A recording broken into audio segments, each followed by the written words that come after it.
ADHD, presented by Lauryn Davis. What is ADHD?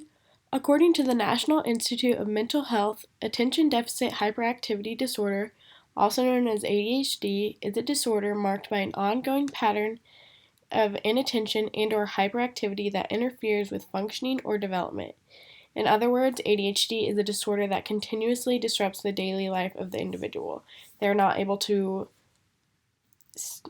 focus on their daily activities, they're forgetful, and this is an ongoing pattern. It doesn't happen once and then happen again in 6 weeks. It's continuously.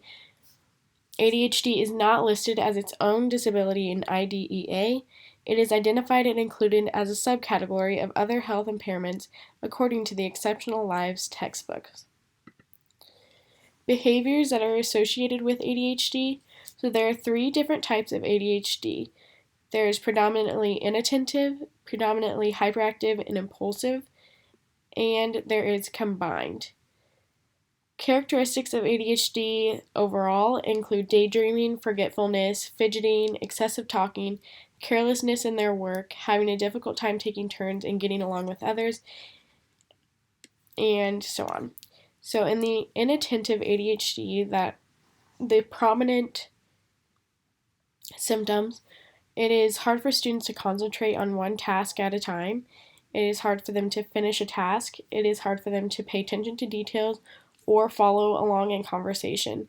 They often forget their many details that are in their day-to-day lives, and it's hard for them to follow the instructions that are given to them. So I put a picture of a rectangle. They were just supposed to color it inside the lines, and they couldn't even do that because their mind is just elsewhere. The next type is hyperactivity impulsive ADHD.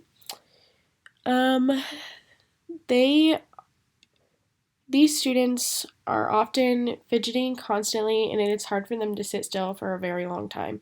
They are very impulsive, including interrupting people when they're talking, grabbing things from other people, not taking their correct turn when taking turns. They are very prone to injuries just because they cannot sit still.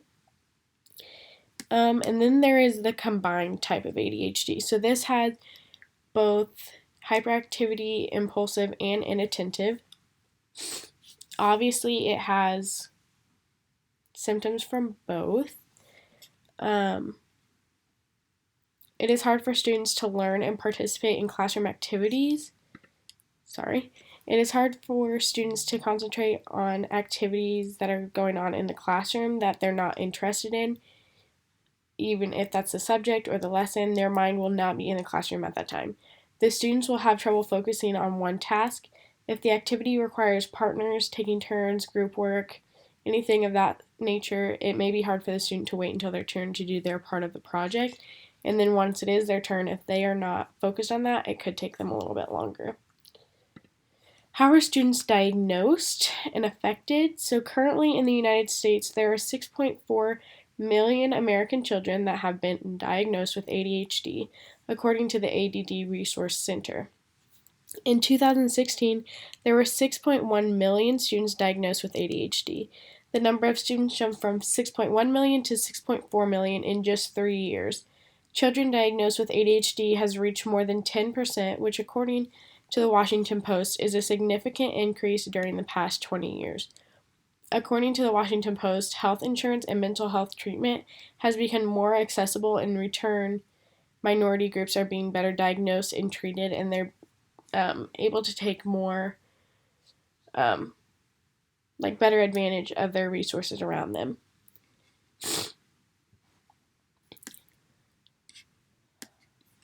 Are all students diagnosed with ADHD the same? This was a hard question for me to answer because I think yes and no. Students have to be diagnosed through DSM-5 criteria for ADHD. So they are being screened and watched for 6 months to see if these symptoms are persisting and getting in the way of their everyday life activities, if it's getting in the way of their learning, their social development, educational development, physical development, and if it is getting in the way for 6 months, then they are diagnosed and then they can begin treatment. So I think yes, in the aspect that they all have to go through this criteria of getting diagnosed where these symptoms have to go longer than 6 months. So all the students that have ADHD have some of the same symptoms or can have some of the same symptoms. These symptoms interfere with their everyday life and or their schooling, their education, their work, other things like that. So my answer is yes. That just comes from the basic knowledge that students all go through this screening process that shows that they have ADHD and it is affecting their day-to-day life.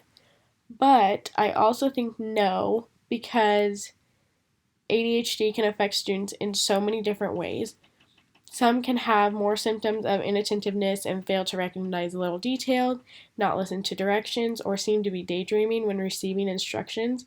Or some can show more signs of hyperactivity, impulsiveness by fidgeting, not sitting still, excessively talking, barging in, being impulsive, or they can show very prominent signs of both, and that just depends on the student because you're not going to have two students with ADHD that react to the same way. They could be able to focus really well during a science lesson, but not be able to focus for 5 straight seconds during a math lesson.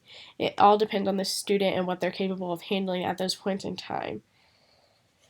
Also, you have to recognize the age of these students. If it's a 5-year-old and you're trying to teach them geometry, I highly doubt they will be capable or willing to sit still for more than 15 seconds. So I personally think that students are very different when it comes to ADHD, and I think that is why it's so hard for doctors and scientists to come up with a one-size-fits-all solution, because there is medication available for these students, but you don't want to rip away their personality. So it's really something that you have to have a little bit of give and take with, because you don't want to rip away their personality, but you do want them to be able to gain, listen, and comprehend the information that you're giving them. So I think it's a lot of yes and no. These students can be the same category, but they're all so different because everything is so different because it depends on the person. So what can we do?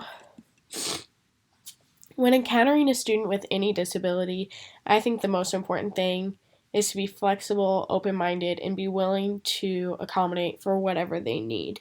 Understand that all students can't and they won't learn in the same way. They will learn what's best for them. Students with ADHD would require many different modes of delivery and treatment to be able to focus and grasp the information in the classroom. Outside of the classroom, the students that are diagnosed can use medication to try and help them focus. They can have parent and students could go to training to help them better understand the disorder and how to cope with it and how to make this day-to-day living a little bit better. Treatments that can change and better the behavior of the students can also take place.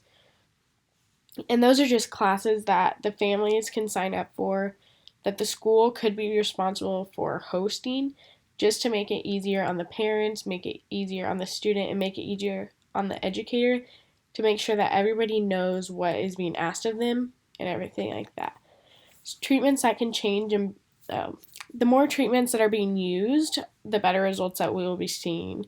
So if they're doing the parent classes, you have good classroom management with it, and if medication is required and they're taking it, you could see really great results and be able to make really big gains with this student. Another technique that was in the textbook was errorless learning, which was kind of cool for me to learn about, because when using this technique, it limits the errors that students make when learning, so they don't have to use trial and error, which I learned up on trial and error. I thought it was a great learning technique for me just because I like to learn from my mistakes, but from somebody that could get discouraged easily, like somebody with ADHD, I think this errorless learning could be really effective. So it limits the errors that the students make when learning, so they don't have to learn it incorrectly and then try and relearn it the right way. So it limits those mistakes and makes them more confident in what they're doing. So this can happen with like little presentations with easy to answer questions that lead them to the final answer. Another proven way of teaching that is seen as effective in students with ADHD is video self-modeling, which I like to do this not even with students who have ADHD, but with my volleyball players. I will videotape them when I've been trying to tell them like many times of what they're doing wrong and what they need to do to fix it. Because once you show them a video, they see it and they're like, oh, that makes so much more sense. I could do this and it would look so much better and stuff like that. So VSM, which is video self-modeling, is when educators video the student doing the correct way of doing something, and then the student can watch and reciprocate what they're doing wrong or what they are doing right. Every student will need these different reinforcements and help depending on the lesson and how their symptoms affect the student, because you wouldn't want to give somebody a video of them doing something wrong if they're just going to get down on themselves. So maybe videotaping what they do right and then having them repeat that 10 times before you move on to the next thing could be very beneficial to these students.